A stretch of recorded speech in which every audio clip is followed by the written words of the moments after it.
Hello दोस्तों, स्वागत है आपका हमारे चैनल मस्ती फॉरएवर में। दोस्तों, इस वीडियो में आप लोगों के लिए जैन धर्म से रिलेटेड टॉपिक लेकर आया हूं, जो कि आपके लिए बहुत ही इम्पोर्टेंट है।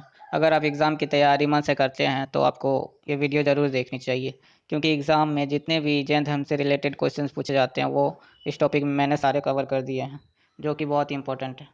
इससे बाहर एक भी एग्ज़ाम में क्वेश्चन नहीं आएगा, तो वीडियो को ज़रूर देखिएगा बिना स्किप किए। चलते हैं वीडियो की ओर।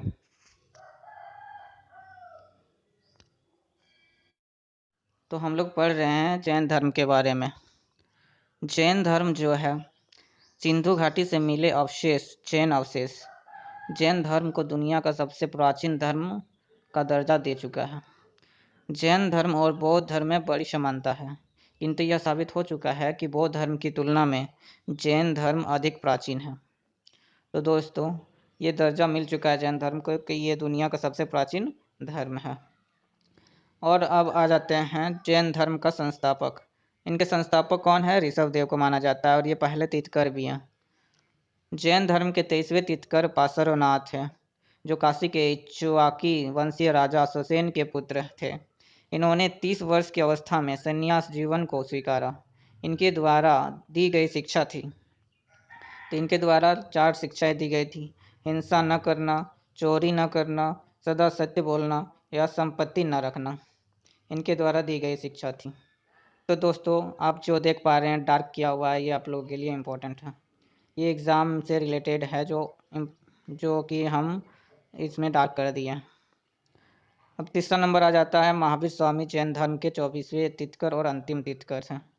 ये इम्पोर्टेंट है एग्ज़ाम के लिए। महावीर स्वामी का जन्म 540 ईसा पूर्व कुंडग्राम, वैशाली में हुआ है।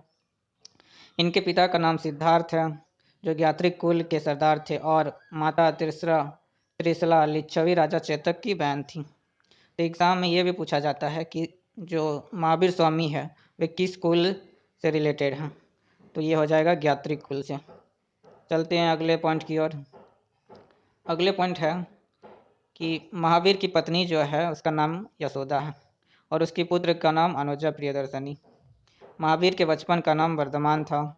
उन्होंने 30 वर्ष की आयु में अपने माता पिता के मृत्यु के पश्चात बड़े भाई नंदिवर्धन से अनुमति लेकर संन्यास जीवन को स्वीकारा। जब उनकी 30 वर्ष की आयु हो गई तो उनके माता पिता का डेथ हो गया। डेथ होने के बाद उन्होंने अपने आप को संन्यास जीवन व्यतीत करने का बारे में सोचा, तो अपने भाई से अनुमति लेकर वो निकल पड़े। 12 वर्ष की कठिन तपस्या के बाद जुम्बिक के समीप ऋजुपालिका नदी के तट पर साल वृक्ष के नीचे, तो जब 12 साल की उनके कठिन तपस्या हो गई तब उनको ऋजुपालिका नदी के समीप साल वृक्ष के पास ज्ञान की प्राप्ति हुई। उसी समय से महावीर को जीन जिन मतलब विजेता, अरहत मतलब पूज्य, निर्गंत मतलब बंधनहीन कहलाने लगा। महावीर ने अपना उपदेश जो है प्राकृत भाषा में दिया है। ये बहुत इंपॉर्टेंट है एग्जाम के लिए। अगला पॉइंट है महावीर के अनुयायियों को मूलतः निर्गंत कहा जाता है। महावीर के प्रथम अनुयायी उनके दामाद प्रियदर्शनी के जो पति है उनका नाम क्या था? जामील बने प्रथम अनुयायी। और प्रथम भिक्षुणी जो है जैन धर्म की वो बने चंपा, जो कि नरेश ददीवान की बेटी थी। अगला पॉइंट है महावीर अपने शिष्यों को 11 गंधर्वों में विभाजित किया था।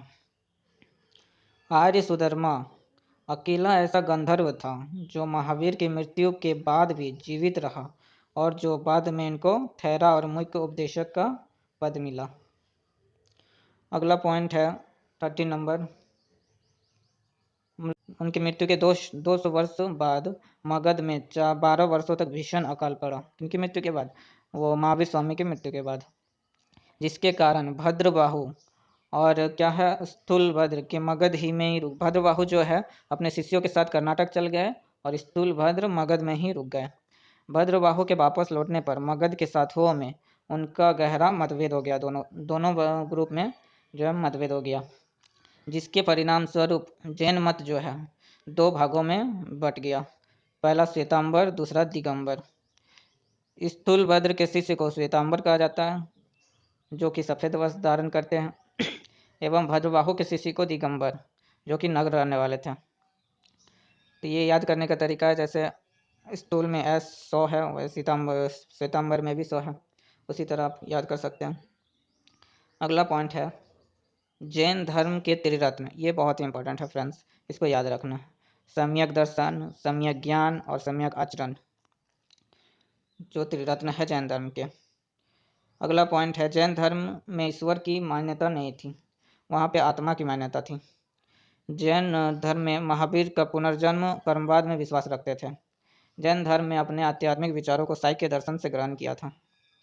जैन धर्म मानने वाले कुछ राजा थे। पहले राजा उदयन, फिर वंद राजा, चंद्रगुप्त मौर्य, कलिंग नरेश खारवाल, राष्ट्रकूट, अमंग, गोवंश, चंडेल शासक।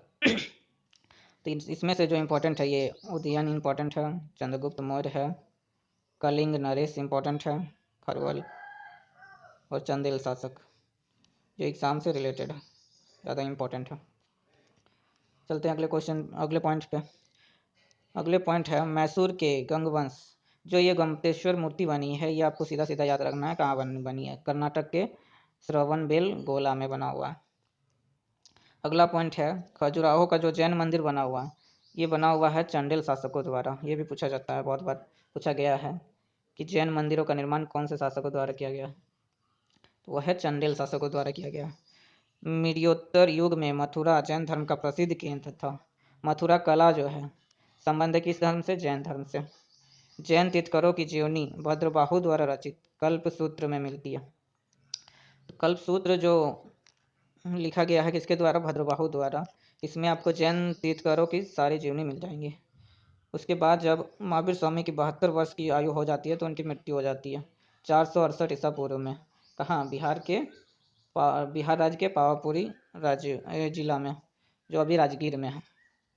तो दोस्तों ये आपके सारे इंपॉर्टेंट पॉइंट्स है एग्ज़ाम के लिए, तो फिर जो कि हमने कवर कर लिया है। तो मिलते हैं अगले वीडियो में। अगला वीडियो आपका होगा बौद्ध धर्म से रिलेटेड। तब तक के लिए गुड बाय, थैंक यू।